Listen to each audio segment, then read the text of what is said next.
To the Honorable Chairman of the Senate Committee on Public Information and Mass Media, Honorable Senator Robin Padilla, to all the senators present today, especially Senator Jinggoy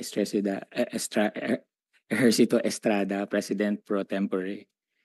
To all the resource persons and friends from the press, magandang tanghali po sa inyong lahat.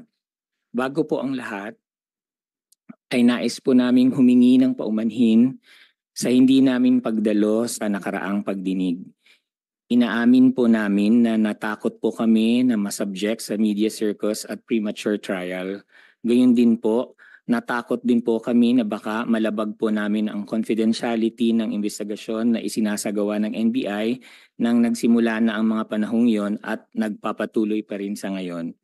Nasabihan po kasi kami na bawal po na ilabas ang lahat ng mga counter allegations at ebidensya namin sa publiko dahil ayon sa NBI kahit ang aligasyon ng di umano'y biktima ay hindi pa rin nila maaring ilabas dahil subject pa ito sa validation ng kanilang ahensya. Lahat pa raw po ng hawak ng NBI hindi pa ebidensya hanggat hindi pa naipapasa sa piskalya. Subalit matapos po naming mapanood ang nakaraang pagdinig ay nakita po namin na hindi mangyayari ang aming kinakatakutan dahil sinabi at siniguro naman po ng kagalang-galang nating Chairman Senator Robin Padilla na hindi magiging korte ang Senado.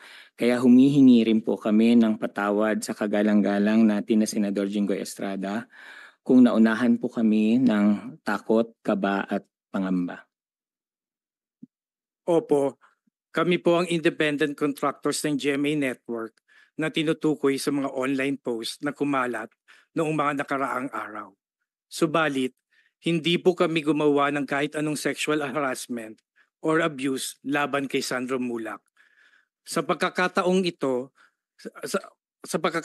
sa harap ng iyong lahat, mariing tinatanggi po namin ang lahat ng mapanirang akusasyon na ito laban sa amin. Kami po ay hindi executives ng GMA Network tulad ng mga lumalabas. Daliwas sa sinasabi sa online, wala po kaming kapangyarihan or impluensya sa network, lalong-lalo na sa mga artista nito. Sinabi naman po ng GMA na hindi kami regular employee ng network. Alam po namin na konting pagkakamali lamang na nagawa namin sa production ay maaring ma-terminate ang aming kontrata at mawalan kami ng trabaho.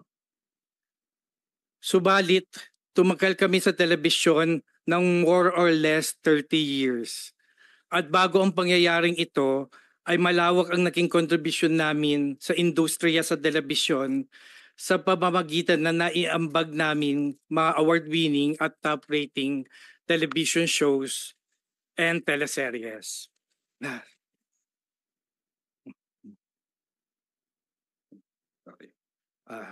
Tapos na? Hindi pa. Maganda po ang takbo ng aming karera. Sir Richard, tubig po? May tubig po kayo sa tabi po, ha? Opo. Okay. Mahaba ba yung ano? Ikaw ba Sandali lang sulat? po. Scriptwriter ka? Baka mahaba yan. Hindi po. Maganda po ang takbo ng aming karera. Maitatanong niyo po kami sa aming mga nakatrabaho at masasabi naman po namin na iginagalang kami at naging malinis po ang reputasyon namin sa aming mga naging employer at nakatrabaho sa loob ng 30 taon.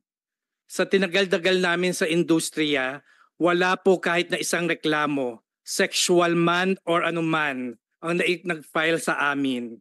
Kaya hindi po namin sisirain ang iniingatan naming pangalan at karera at reputasyon para makapag-abuso o harass ng isang tao.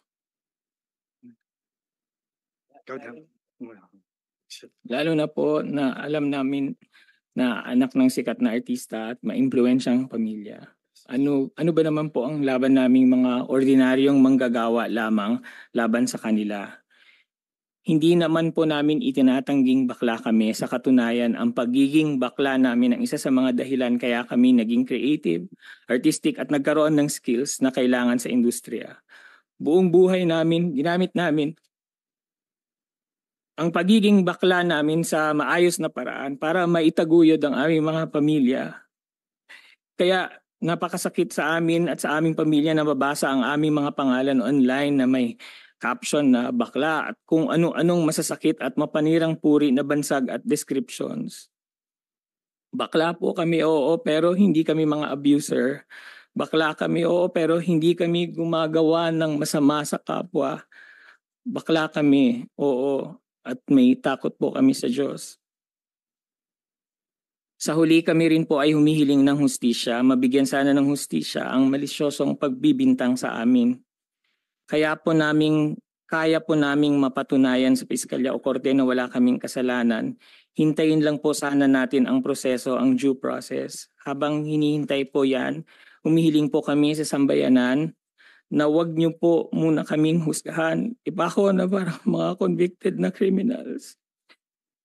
Kay Sandro, wala kaming ginawang masama sa iyo at alam mo yan sa puso mo. Hindi pa huli ang lahat. Magsabi ng totoo sa lahat ng mga sumusuporta sa amin. Lalo na ang mga nakatrabaho namin sa industriya na dahil kilala kami ay hindi naniniwala na magagawa namin ito. At sa lahat ng mga netizens na nagsasabi na ikaso muna at huwag kami i-publicity trial, maraming salamat po. Napakalaking bagay sa amin sa panahong ito ang ganyang mga mensahe. Maraming salamat din po sa komite, sa inyo, Senators Padilla at Senators Estrada, sa pagbibigay sa amin ng pagkakataon na magsalita, at maraming salamat po at magandang tanghali po sa inyo. Thank you, Maraming salamat po. Direk Jojo. Okay, basta dito sa Senado, patay pa.